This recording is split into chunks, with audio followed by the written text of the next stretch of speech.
Anong mensahe ang kailangang marinig ng mga Cancer sa next 7 days?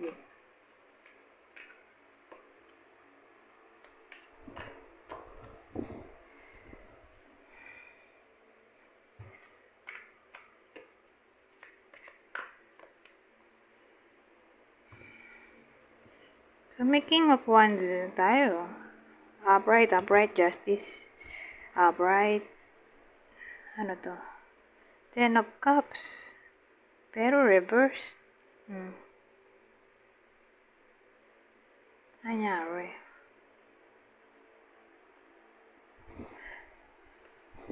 Tapos 7 of Swords. Reverse.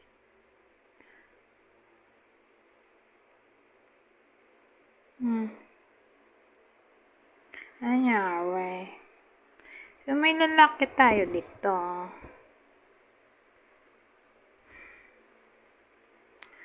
Hindi ko alam kung sino nag-cheat.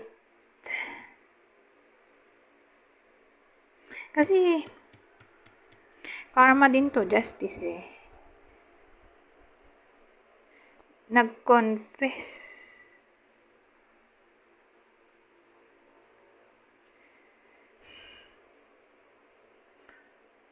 So, iniisip ko, siya ba yung nag-cheat dito? Kasi hiwalay sila ngayon eh. Hindi, sabihin natin kung di man hiwalay ay parang doon na din patungo. Hindi na sila masaya sa isa't isa. So, again, may nag-confess dito. So, inisip ko, kung lalaki ba yung nag-cheat at gusto niya ng karma, o sabihin natin, lalaki yung nag-cheat at kinakarma siya ngayon, o kakarmahin pa lang. O siya yung niloko at gusto niya ng karma. Karmahin yung partner niya. Dagdagan natin. Page of Cups, baliktad na naman.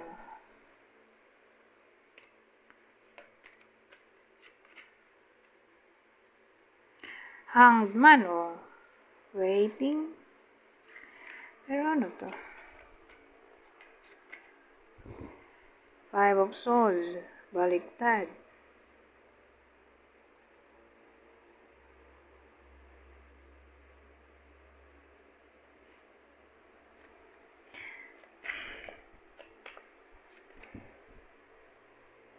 Nine of Pentacles.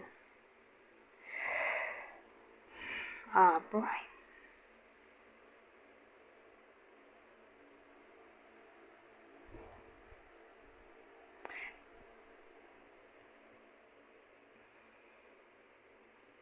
Walang lumabas na tao eh.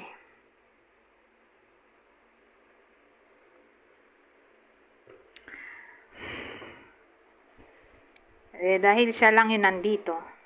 Malamang siya yung nag-cheat.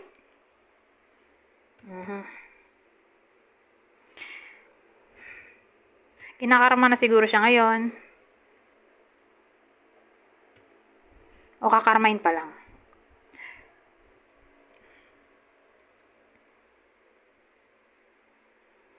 Eto, nag-i-insecure siya. Kaya siguro nag-cheat. Naghihintay siya dito. Napatawarin siya nung partner niya.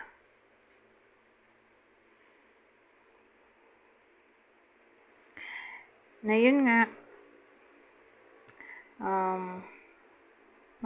magbubunga yung effort niya na makipag-ayos. Ganyan dating. Either nangyayari na to, mangyayari pa lang. Pero again, lalaki yung nag-confess, nag-cheat siya, kinakarma na siya, o kakarmahin pa lang, o nagkaroon siya ng clarity na mali yung ginawa niya, kaya gusto niya na bumalik dun sa partner niya. Pero probably, walay na sila. Kasi bumaliktad na yung 10 of Cups. O pwede rin namang, kung di pa hiwalay, ay parang doon na nga patungo. Kasi hindi na sila masaya sa isa't isa. Pero nag-e-effort naman yung lalaki para maayos pa sana. Hindi ko lang masabi kung maayos ba to kasi walang lumabas eh. Pero umaasa siya dito na magbubunga ang kanyang effort na maayos pa nga ang lahat. Pero again, mukhang nag-e-effort naman siya. O mag-e-effort. Effort.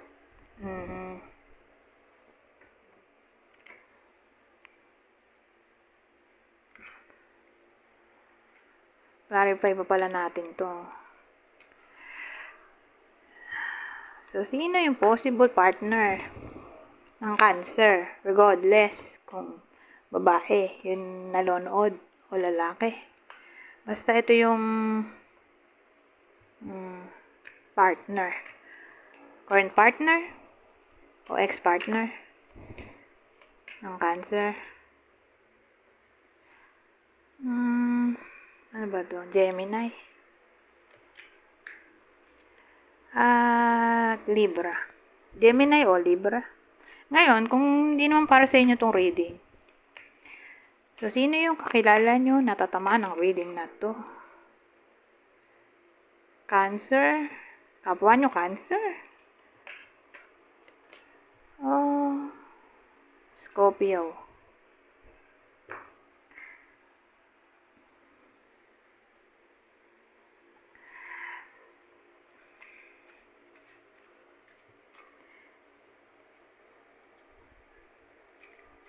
So, dito tingnan natin kung may iba na ang kwento. So, may hat tayo. Hat at cat.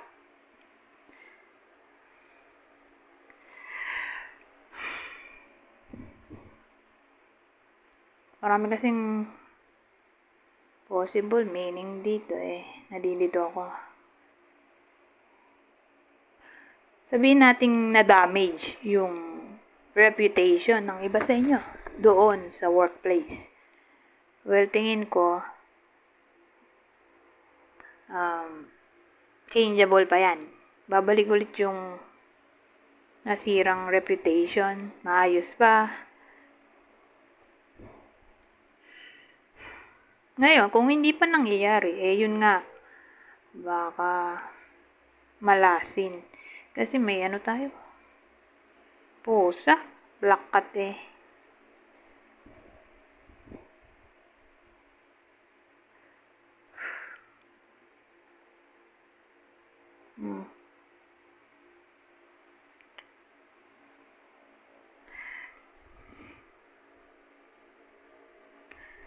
So again, with sa career to o kung saan man yan, na para bang na-damage yung reputation ng iba sa inyo. Maayos pa yan kung nangyayari na. Pero kung hindi pa nangyari, edi yun na yun. Kakaproblema yung iba sa inyo. Siguro mabubuli o machichismis.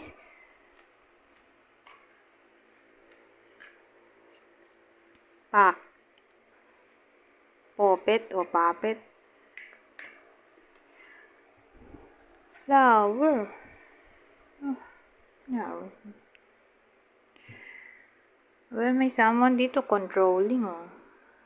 Kasi itong puppet ay kinokontrol, diba, ng kamay. At may sinulid yan eh. Pero, may rose tayo. Kasi ang rose, usually, may kinalaman sa kung dito ka relasyon, kasi di ba binibigyan ng rose yung mahal sa buhay, usually babae o lalaki, who knows. Pero pwede rin siyang nanggaling sa karelasyon mismo na yun nga medyo controlling, manipulative. O kung di man ganun, ay baka ma-take advantage yung iba sa inyo. Lalo na kung sobrang bait. O masyadong people pleaser. Beware. Okay? So, hindi pa naman to nangyayari. Kaya mape-prevent naman to na ma-manifest kung i-work on nyo yung uh, self-respect, yung private space, o self-confidence.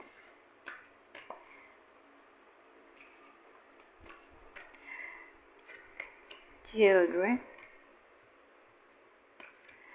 So ito, iba na kwento dito. So yung iba sa inyo, kung may anak man o may mga kasamang anak sa bahay, mukhang magsasaya. Pasasayahin kayo ng anak ninyo o mga bata in general. So, siguro dahil mataas ang grade o magiging playful sila.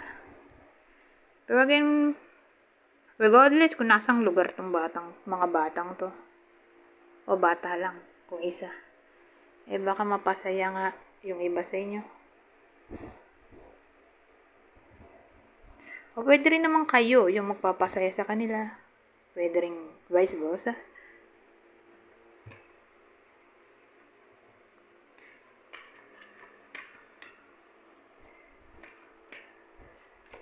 Money. Ito, huli na to. Oh, courting man. Well, may lalaki tayo dito. Either, halimbawa, lalaki yung nanonood. May liligawan siya. Sasabuyan niya siguro ng pera para ma-attract sa kanya. O, ipapakita niya yung wealth niya para pang good points. Alam mo yun?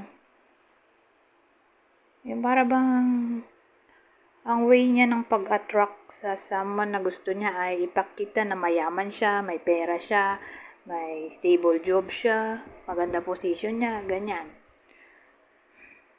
O may kotse. Basta wealth to eh. Yun yung way ng pag-attract niya sa nililigawan niya. So whether, halimbawa, kayo to, lalaki, may nililigawan kayo, ganito yung magiging energy niyo. Sa period ng 7 days ngayon, kung sabihin nating babae yung nanonood, tapos alam nila sa sarili nila na may nanliligaw sa kanila. Edi ganyan. Ganyan energy nung nanliligaw. Papakita niya na good catch siya. Ngayon, kung wala naman nanliligaw, baka may darating pa lang. Kung babae. May darating pa lang someone yun na mapera. Yun yung manliligaw pa lang. Kung lalaki naman, wala pang nililigawan, di ganun pa rin ang energy.